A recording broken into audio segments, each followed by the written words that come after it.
Now presenting Minutes with Michael, with your host, Michael. Hello, welcome back to Minutes with Michael.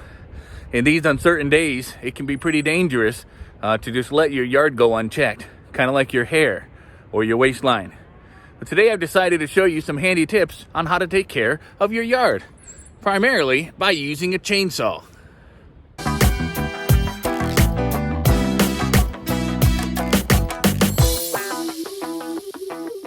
One of the most important things to do with the chainsaw is to make sure that you've got your hand firmly grasped around the chain immediately before firing it up. You need to make sure that those little barbs and knives at the end of the chain are as sharp as they need to be. So go ahead and just run it up and down the side of your hand. You'll want to do it a lot. I'm doing it in slow motion so that you can see, but you're going to want to do this very fast and very vigorously while pressing firmly against the surface of your hand. And then just before you start it up, you're going to want to immediately release and then start it up like that. Again, slow motion. You're going to want it to be just a split second before you start it is when you move your hand. Very important to do. Otherwise, you may have a dull blade on your hands or in your hand. Another thing to do when you're using your chainsaw is to try to use one hand as much as possible. And then you can wave your other hand around the surface of the blade.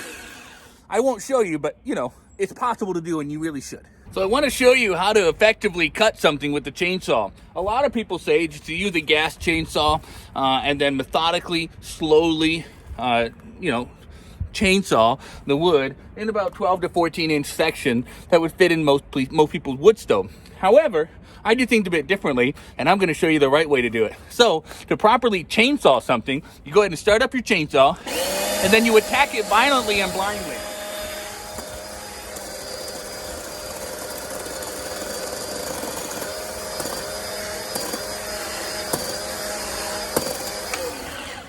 So you can see I've made a lot of progress on that already. You give that a few more hours and we'll have a nice, 8-inch stick ready to go into the wood stove. What a lot of folks won't tell you when you're chainsawing is that you don't really have to wear protective equipment if you've already got glasses and a hat.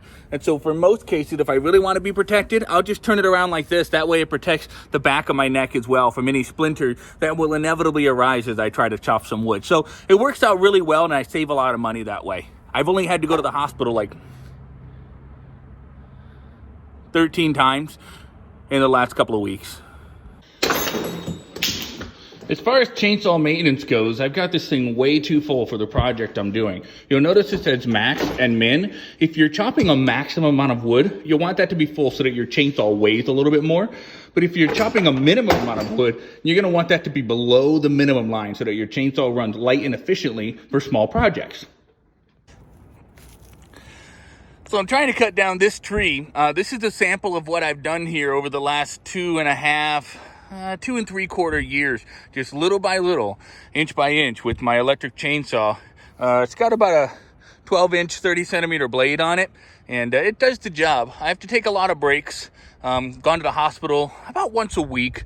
All of my limbs are prosthetic at this point, but that's the progress I've made so far. Like I say, about 2.5, 3 years. With my electric chainsaw. Another thing that most folks choose to do is just simply take these and snap them with their hand. I say that's pretty messy. Why not give it a nice clean edge with the chainsaw? Look at that. That's gorgeous.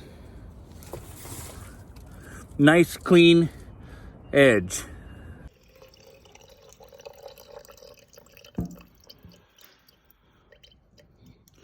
So now that you've filled up your chainsaw with gas, the best way to find out how much gas is left in there is to light a match. I don't have any on me right now, but that's normally what I would do.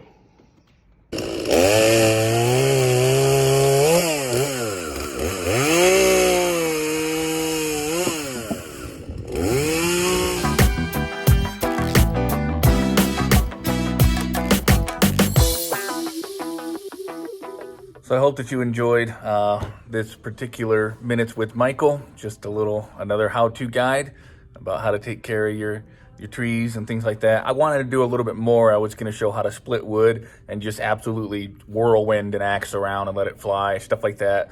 Didn't have time. We got rained out and all that. And also probably not a great example. to young people who might have axes and might try to imitate this. So if you're a parent, don't let your kids around chainsaws for a while, please. Don't let your kids around chainsaws at all. That's a terrible idea. Okay. I will see you later. This has been Minutes with Michael. Get It Split with Mike Britt edition. I am going to be doing a sequel to Get Fit. That was the first one, and that's the one people are wanting an extra one of. I have heard astronomical amount of requests for another one of those, and so I do have another workout routine that I'd like to show you, and so that should be next week before we end this Minutes with Michael thing. So I'm looking forward to that. All right, have a wonderful day, and hopefully we'll catch you on the flippity flip. This has been Minutes with Michael, with your host,